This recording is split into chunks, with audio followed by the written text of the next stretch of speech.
Okay, we will have the next speaker, Dr. Jeng, right? Yes. Can everyone hear me? Okay, moment. Yeah, everyone maybe still. Okay. Okay, thank you. Okay, Okay, I'll please, begin. please. Yeah. Thank you, Soojin, for your introduction, and thanks to all the organizers in Korea and IPS Asia for making this conference happen. I hope we can all see each other in person soon. Basically, I'm going to share my screen first. Can everyone see this? Yeah. Yeah. Okay. So basically, my paper will just be like a kind of reading of the communion of kinds passage in the Sophist in light of the method of hypothesis in the Phaedo and the distinction between two images in the Sophist. So that's basically what my paper is doing. So without further ado, I'm going to just read most of my paper in the interest of time. Okay, so speeches as images of being. Socrates prefaces his way of investigating the causes of things with a remark on the relation of logoi to beings. Since everyone is, I assume, very familiar with this passage, I'm going to just move on to give a brief summary of it. Socrates invokes an image to explain how he came up with his new way of philosophizing.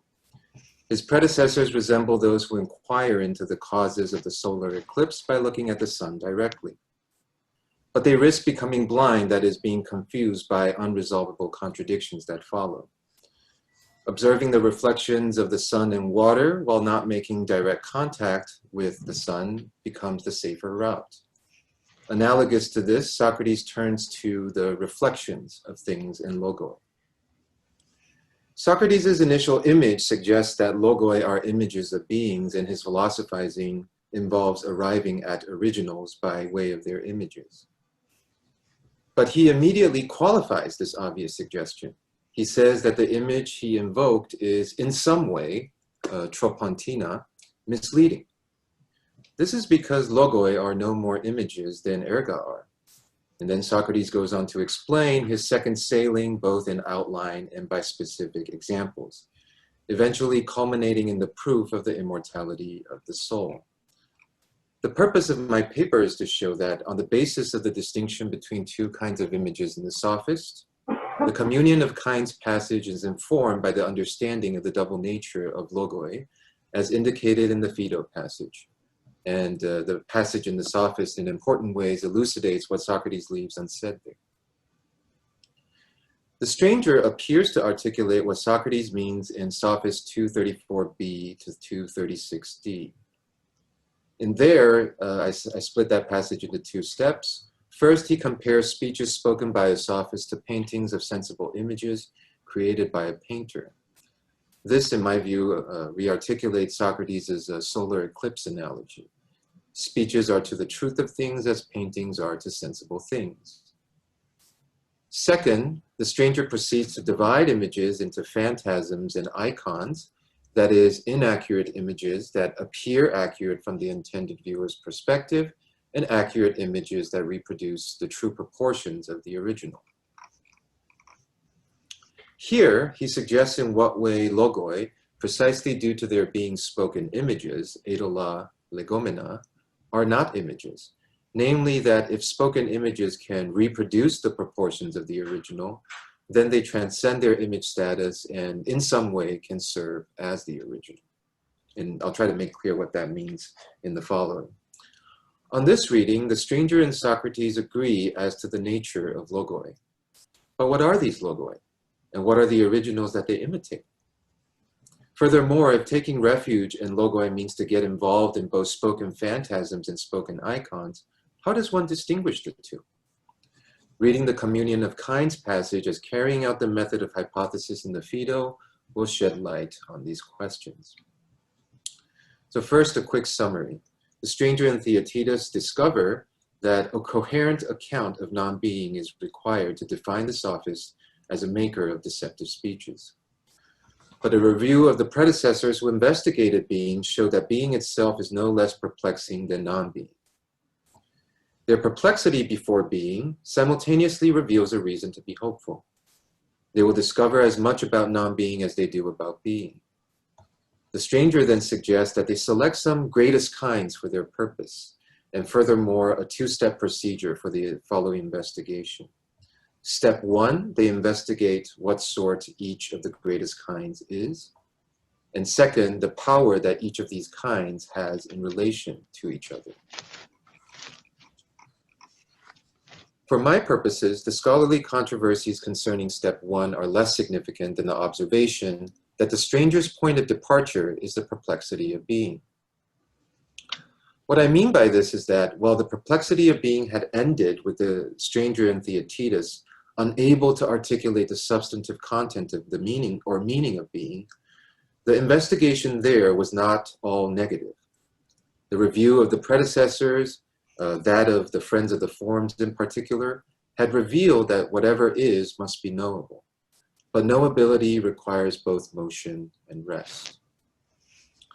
This generated the perplexity that while motion and rest exhaust all beings, being, quote, in accordance with its own nature, neither is stationary nor moves. But the apparent paradox does not invalidate the results of the review. What the stranger does now instead is to investigate which statements can be accepted and which must be rejected if the results of the review continue to hold. In other words, he practices the method of hypothesis introduced in the Phaedo. Step 1, therefore, begins with a rehearsal of what the inquirers at the moment, quote, judge to be the most robust, to borrow Socrates' phrase from the Phaedo. So I kind of break down the beginning of the communion of kinds passage into these three statements. Hypothesis 1, rest and motion are incompatible with each other. 2, both partake in being. And 3, they are motion, rest, and being are three kinds. They are the most robust, both because they were the results of the previous examination and because they guarantee the possibility of knowledge. So step 1. I focus on two moments in step 1 to show how the understanding of logoi as both image and not image, namely when they are accurate, makes better sense of the arguments than other approaches. So moment 1. Once the three robust statements are repeated, the stranger rephrases the last statement as follows. So he rephrases H3. Each is different from the other two, but itself the same as itself. His rephrasing generates a new question. Do the new terms different and same correspond to kinds or refer to kinds that are different from each of the original trio? Or are they alternative names for one of those three kinds? On the reading proposed here, this question assumes terms to be inaccurate images of kinds or forms. Similar to the case in painting, where different things can appear the same, in discourse the same things also might appear different. And distinguishing between confusing terms and kinds is part of the task of the dialectician. Therefore, one might already be, quote, addressing same and different as one of the three kinds without being aware of it, lanthanome. The same verb also occurs earlier in the dialogue when the stranger says that the children don't notice that the painter is deceiving them. Moreover, there are good reasons to be careful given what has been said before. For example, a close connection between rest and same had been suggested. In 249b to c, the stranger asserted that, quote, to be in accordance with the same things in the same way about the same thing cannot occur apart from rest. Similarly, motion is a kind of becoming different than before. This explains why the stranger first argues that neither motion nor rest can be different or same. So here in moment 1, when the question arises, the relation of logoi to being occurs as the relation of terms to forms or to ideas. More importantly, just as the person who has seen an image alone but not its original can misidentify it as an image of some other original, For example, seeing a statue of the Silenus and thinking it an image of Socrates, the stranger is initially also in the dark concerning same and different. His procedure is to reflect on what they say and think so that the originals they refer to come to light. How does one find out the originals for names same and different? By reflecting on statements where the relations between terms and forms are stated. For example, recalling their earlier perplexity of being, the stranger now discovers that whatever can be predicated of both motion and rest must be a third, besides the two. For this reason, neither different nor same can be alternative names for these two kinds. Moment 2. Then, the stranger considers whether, quote, we must think of being and same as some one thing. To on kaito tauton, hos enti dianoe te an hemi. The argument has been faulted by some scholars as involving a fallacy. However, if one understands the investigative procedure as an instance of the second sailing, the argument makes good sense. Let me explain. Before raising this question, the stranger has already used is in the sense of is the same as or is identical to 3 times. This is in 255a4-5, a8, and b5. Just in the argument in moment 1. In all 3 cases, is the same as is the intended meaning of a9. In other words, while the stranger was proving that neither same nor different can be alternative names for motion and rest, he used to be as if it simply meant to be the same as. I propose that these instances of enai as is the same as is the reason why he asks his present question. This gives a better explanation of both the particle ara at B8 and why he asks the next question the way he does. Note that he doesn't say de hemas dianoesta to on to tautong enai. He doesn't ask should we think that being is same. This is because if formulated this way, the question itself would have answered itself, namely in the affirmative. You would be using enai in the sense of tautong. Therefore, he adopts a rather unusual expression, whether we should think of them as some single thing, in order to avoid using enai in the sense of is the same as. The argument answering this question is a reductio. If there were no difference between the two, then motion and rest both are would mean motion and rest both are the same. The argument is slightly tricky to clarify in English because the copula cannot be omitted in English while it is optional in the Greek. Are and are the same might suggest that they are translating enai and tautong enai respectively, but the Greek is simply enai and tautong. What the stranger means or assumes is that if the two were simply alternative terms for the same kind, then these names would be interchangeable. Otherwise put, these terms would reproduce the same ratio with other terms. Therefore, whenever there is enai, one can replace it with tautong with no change in meaning or truth value. The problem is, a true sentence becomes false by such a replacement. So motion and rest, both enai, is basically hypothesis 2, but once you replace it by tautong, it contradicts hypothesis 1, namely their incompatibility, and H3, which asserts their two-ness. Same, therefore, cannot possibly be an alternative name for being, QED. So now for some comments. If, in moment 1, the stranger assumes that terms or words are images of forms, then in moment 2, he shows that one can find out the corresponding originals of these terms by considering statements, that is, relationships between terms. In other words, now logoi on the level of sentences also function as images. Terms are images of forms, while sentences are images of eidetic structure. And just as terms can be phantasms and mislead one into thinking that different forms are the same or the same form different, sentences can be phantasms as well. So in the 3 instances I just cited, the stranger was using the word anai inaccurately. And his present argument discloses these statements in their inaccuracy.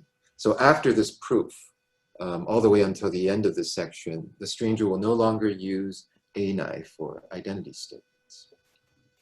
In other words, the investigation affects a purification of language so that the resulting way of speaking approximates the real structure of beings. In other words, the establishment of motion, rest, being, sameness, and difference as 5 kinds makes it possible to produce spoken icons instead of phantasms. This prepares for step 2. Now, step 2, there is a total of 6 statements examined, but I'll just read the first 2 for illustration. So S1, the stranger says, motion is not the same because it is different from sameness.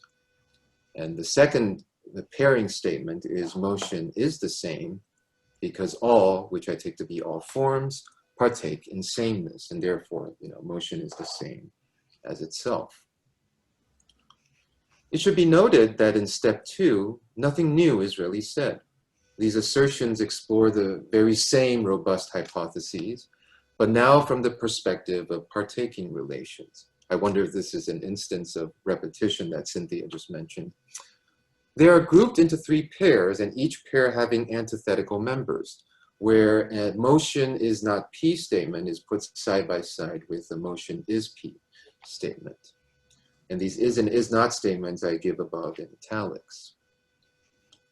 The statements that follow because are all statements of the form motion or something partakes in something. The is different from statements, as Kosman observes, is to be parsed as partakes in difference with respect to some form. In other words, the partaking relations give the ontological grounds for the is and is not statements. What the stranger shows, let me suggest, is that all the is and is not statements are spoken phantasmata. Their inaccuracy shows up in the following way.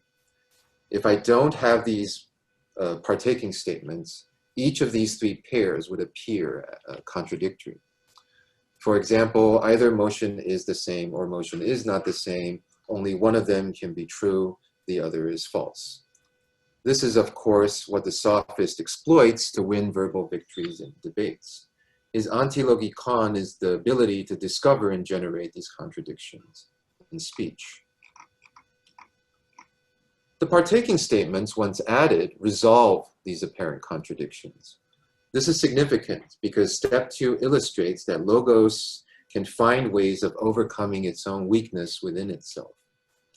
The weakness of logos is that being image, it falls short of what it refers to or reflects, and this distance or gap between image and original makes us, who cannot but speak about beings, vulnerable to sophistry. However, precisely as image, logos is productive, and the stranger uses the productive power of logos to generate image-original relationships within speech, which I take as what step 2 is doing. Motion is the same by itself as a phantasmic statement, appearing true from one view and false from another.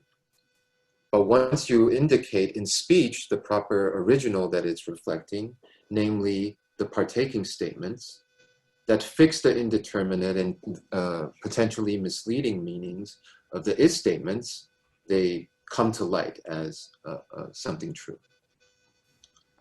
The partaking statements therefore become spoken eikones, that is, images that are accurate. They surely can appear inaccurate if someone inexperienced is inspecting the statement. But the point is, as eikones, they can stand in as originals. I skipped a parenthetical remark. The stranger, who presumably has intellectual insight into the relationships between these kinds, uses these pairings of is and partaking statements to help Theaetetus ascend to that insight.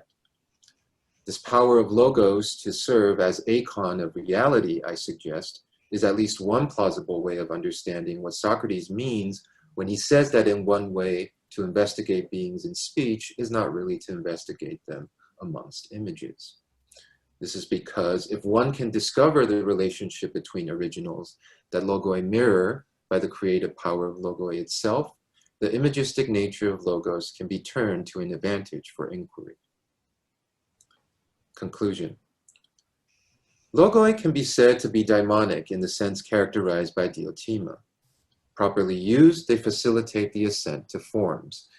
The communion of kinds passage in the Sophist suggests that the methodus introduced in the Phaedo is meant to help logoi transcend their limitation as image precisely in virtue of their imagistic power. I jump to the next paragraph.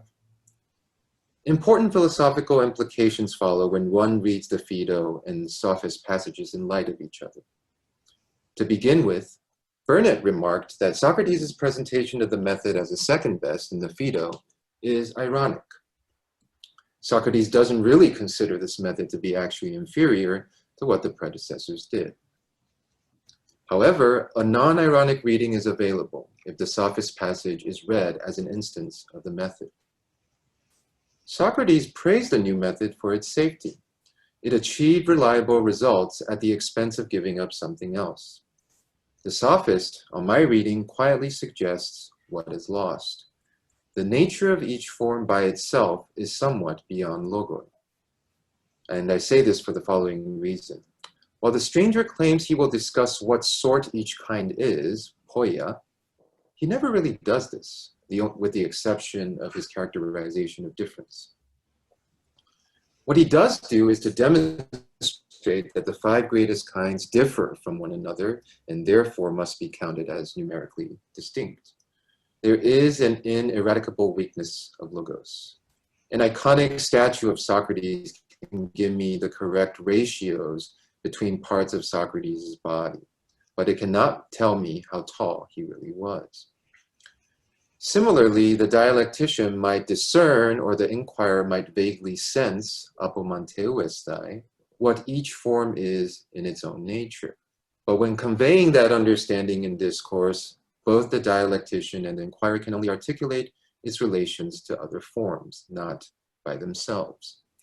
This, I believe, introduces an element of uncertainty or fallibility. It is in this sense that taking refuge in logoi comes to be a second best.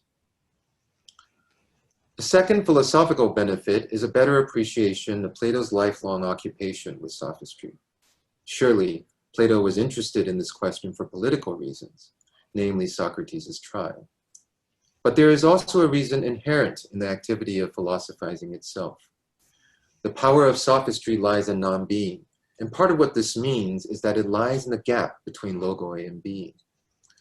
Logos is one of the beings that can be detached from other beings.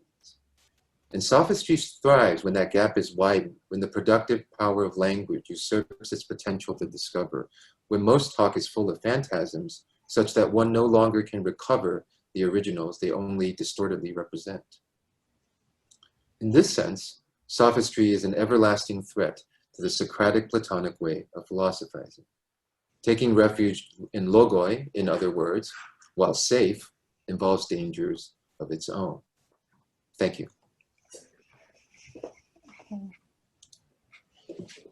Thank you. Okay. Thank you for the presentation.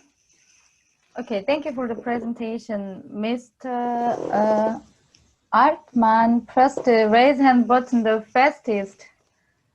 Mr. Altman, thank you for waiting moment. Okay, please.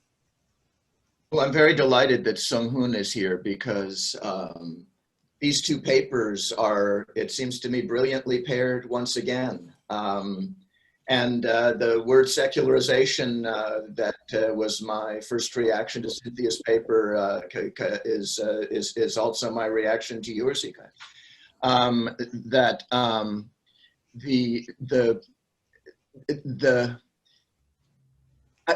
think what I would pose to both of you is the example of Parmenides and the chariot ride. Because when you quoted Ikai, the being of its own nature and neither rests nor moves, that seems to me the key passage in the dialogue, because that's directly antithetical to Parmenides. There is a conception of being in which being is always the same of itself as itself, and in which being never moves. And it seems to me it's the kind of being that Parmenides taught Plato was true being. I applaud your linking of the hypothetical method of the Phaedo to the method that the Eleatic stranger uses. And I would concur that it's a second best method, but not to the empiricists that are physically. It's a second best method to Plato's own method, where the idea of the good is unhypothetical in the highest part of the divided line. And of course, the language of the second part of the divided line, both hypotheses and aikones, it runs right through the passage that you begin with. And it seems to me that when the Eleatic stranger uses the verb dianoeteon at 255b9, a passage you quoted, that's another clue that we're operating on a more secularized level of what really is Platonism, and that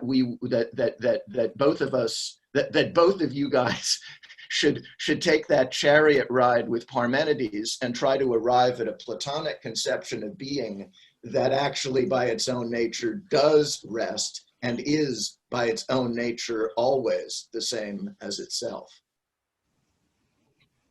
Okay. Thank you, William.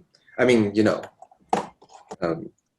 I might have already made that trap. I just didn't want to profane the mysteries. But no, thank you for your comments. I mean, it's a, this might be, since you already said this, I just cannot help but like make this remark. I do think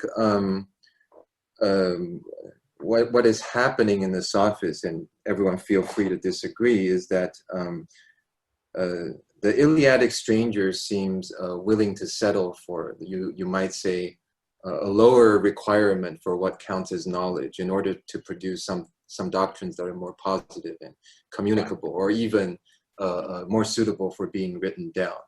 And in that sense, like, you know, like the difference between the Theaetetus and the Sophist is actually that Socrates aims up higher and therefore sees like all the attempts as failing. Yeah, I just wanted to add that in response to what you said. Yeah. Perfect. Okay.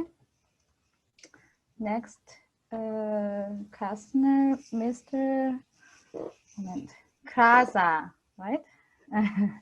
Thank you. It's difficult to pronounce my name. Thank you very much for a very interesting paper. I actually have two questions, but feel free to answer only one if you want to.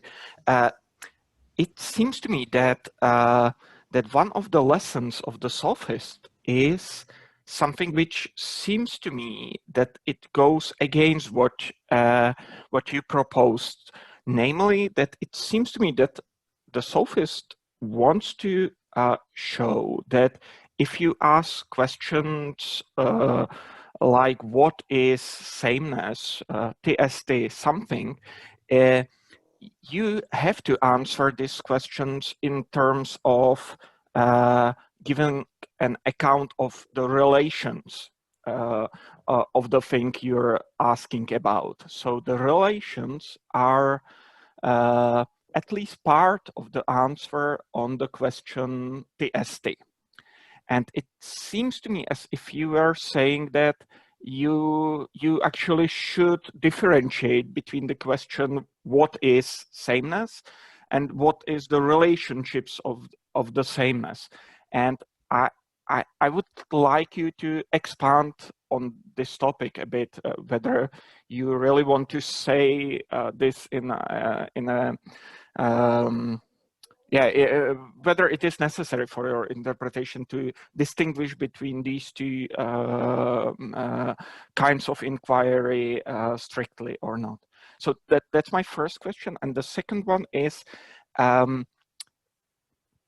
I hope I'm not mistaken, but right before the passage from the Sophist you were talking about is the methodological passage.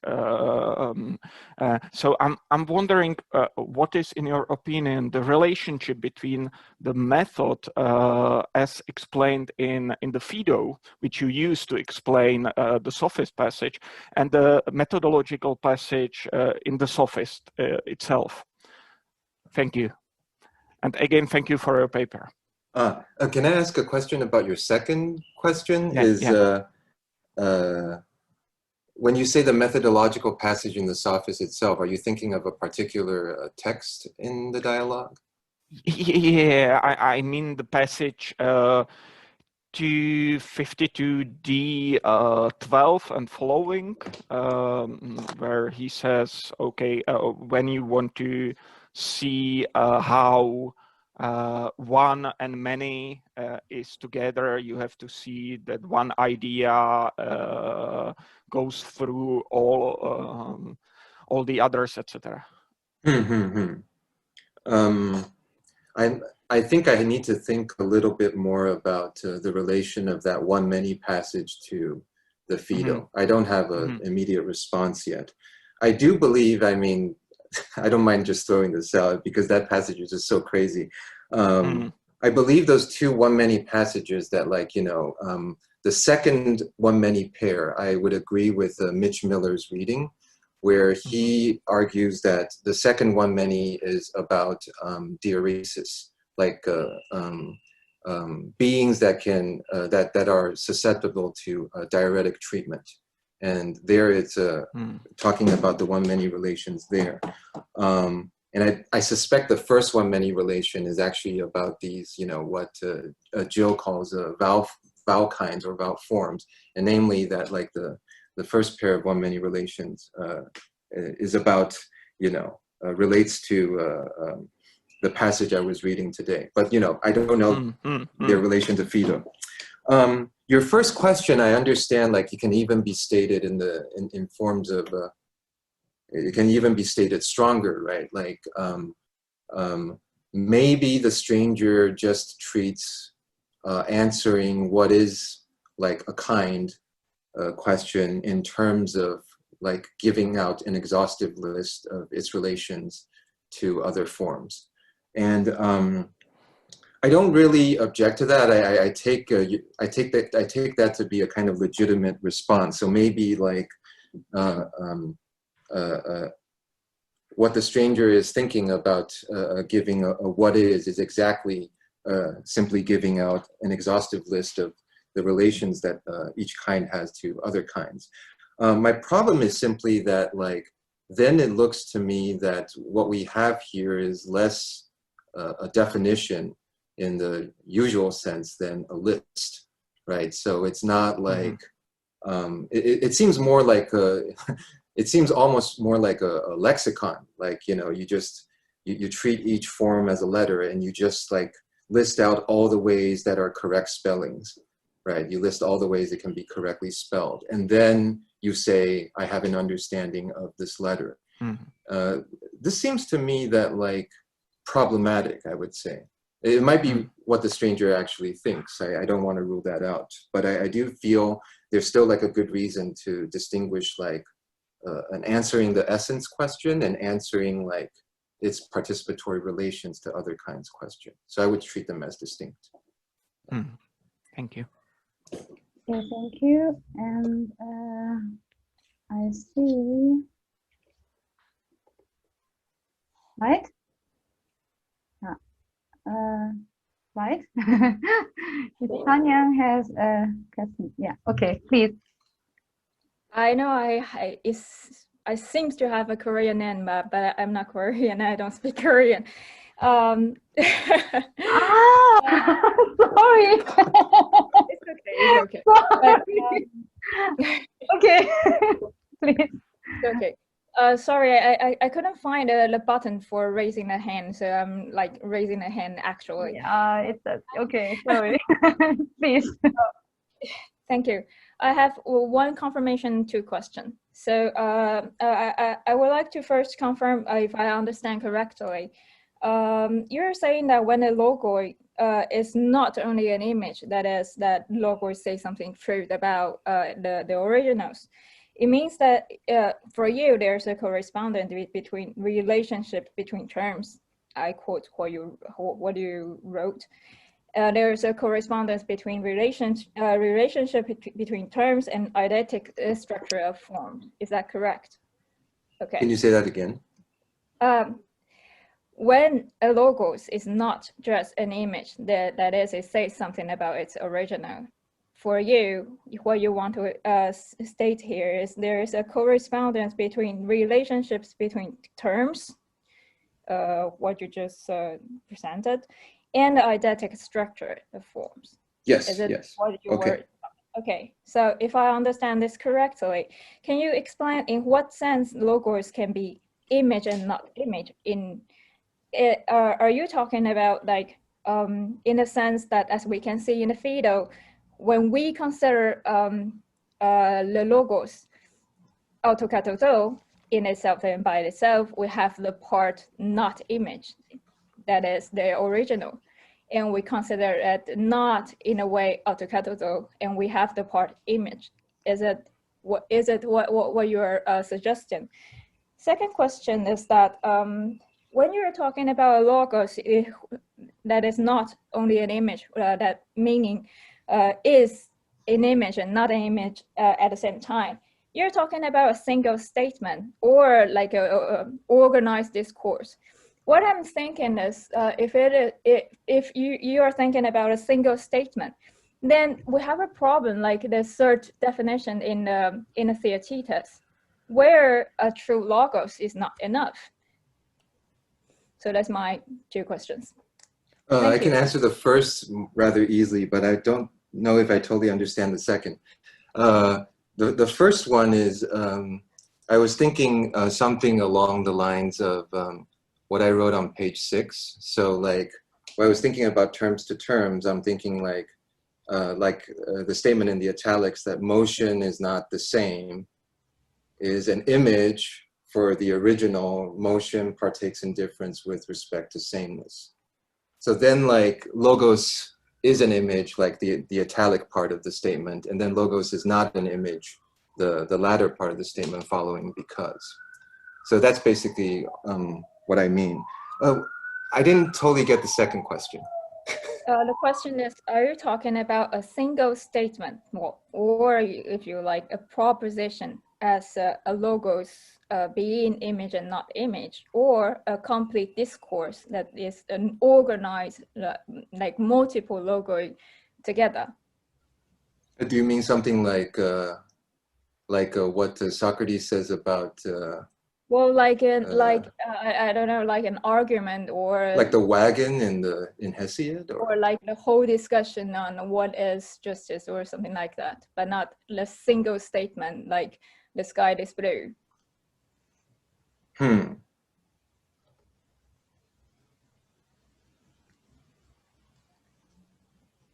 I would say it's both. I suspect it's both. Yeah. Okay. Well, because it seems to me that if we're talking about a single statement like sky is blue, in this case, well, of course we can still say that there is this correspondence between organization between terms, or relationship between terms and eidetic structure. But in this case, we seem to only capture an aspect of what is about the model. So I'm not sure if it is enough to say that we can capture original in this case.